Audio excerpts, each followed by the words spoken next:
terpapar dengan ideologi khilafahisme lah, terpapar dengan apa itu seolah disematkan dan terkesan, loh orang-orang ini mau pakai politik identitas loh, jangan dipilih nih, jangan digembosi, berusaha untuk menggembosi ya. Kebangkitan umat Islam itu memang tampak dan sebenarnya galau ya, mereka itu galau.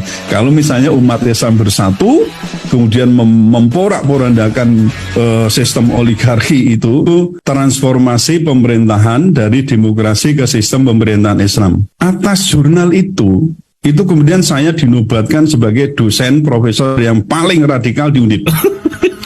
Loh, ini keterangan dari wartawan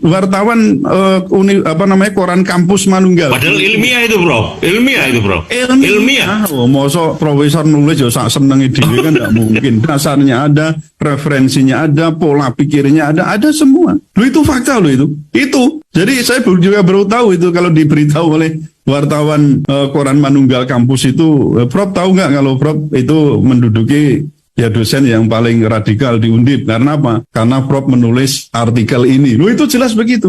Nah, lalu kemudian dikaitkan dengan persoalan yang tadi, ini Mas LSI itu baru saja menurunkan berita di sini, hasil survei LSI ya, PDIP Golkar unggul di populasi umum dan tidak pro syariat Islam. Loh, baru ini Mas. Kira-kira arahnya kemana? Tapi ya yang goblok umat Islam kuwi mau goblok bolak-balik, ya toh? Wes bolak-balik dihapusi, bolak-balik ini yo cek nekat, wae milih. Ya toh? Oh, ini kan kalau kita kaitkan dengan politik kita, ya sebenarnya yang goblok iki wong umat Islam dhewe. Ya kan aneh misalnya, wong hukum Islam, hukumnya dia beragama Islam, punya hukum Islam. Tapi mau diterapkan, dia menolak. Wih, nalar ini ngendi coba pikiran. Wah, aku tak jadi nesu karo Mas Slamet ya, enggak, maksudnya enggak gitu. Tapi maksud saya itu, ini benar-benar, waduh, angel itu lah. Bagaimana penyadaran ini? Karena di politik kan selalu cenderung untuk mengutamakan vestige interest dan persoalan kepentingan. Tidak memperhatikan aspek rububiyah, aspek transendental. Wih, gak ketemu Mas. Adanya cuma bagaimana aku punya tujuan begini lalu menghalalkan semua cara kalau perlu dicapai. Nah, termasuk tadi, lalu mengatakan bahwa apakah itu nanti terpapar Wahabi lah, terpapar dengan ideologi khilafahisme lah, terpapar dengan apa itu seolah disematkan dan terkesan, loh orang-orang ini mau pakai politik identitas loh, jangan dipilih nih, jangan digembosi, berusaha untuk menggembosi ya. Kembali kepada tadi, ketakutan kalau Islam itu akan bangkit. Kendatipun misalnya itu disematkan pada Anies misalnya, pada Anies Baswedan yang sekarang juga trending ya, topik di mana-mana juga jadi masalah itu. Nah itu apakah misalnya ada upaya untuk misalnya Anies ini membawa politik identitas? Saya sudah berkali-kali mengatakan, apa salahnya kalau kita berpolitik identitas? Menggunakan identitas untuk kepentingan politik. Karena dari zaman kita sebelum merdeka, juga kita menggunakan identitas politik untuk kepentingan tujuan politik. Kan begitu. Karena politik identitas tidak akan lepas dari identitas politik. Gitu Mas. Padahal semua partai, semua ini mengaku punya identitas politik.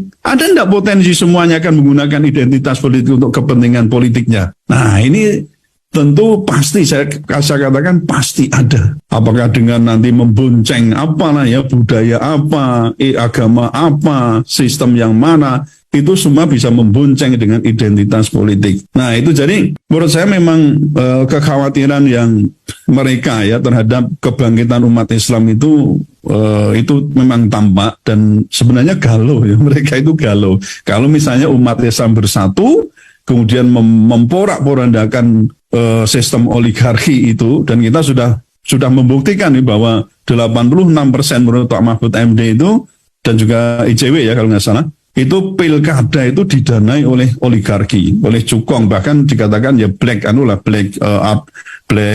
cukong lah, black oligark. Nah apakah ini juga tidak mungkin mendanai pilpres 2014, 19 dan seterusnya? Apa itu nggak mungkin? Kalau di pilkada mungkin, apa itu di pilpres nggak mungkin? Atau dengan pileg lah ya gitu, dengan pemilihan legislatif, apa itu nggak mungkin?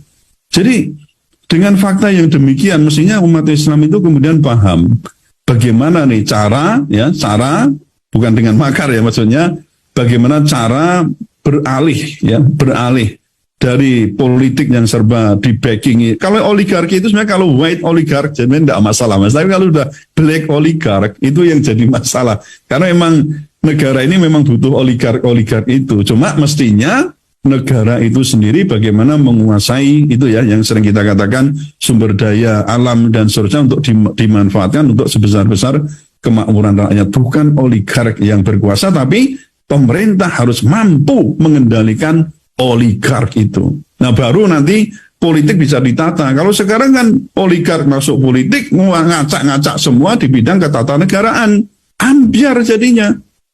Akhirnya hukum ya bagaimana caranya untuk pertama mempertahankan status quo, yang kedua melayani oligark.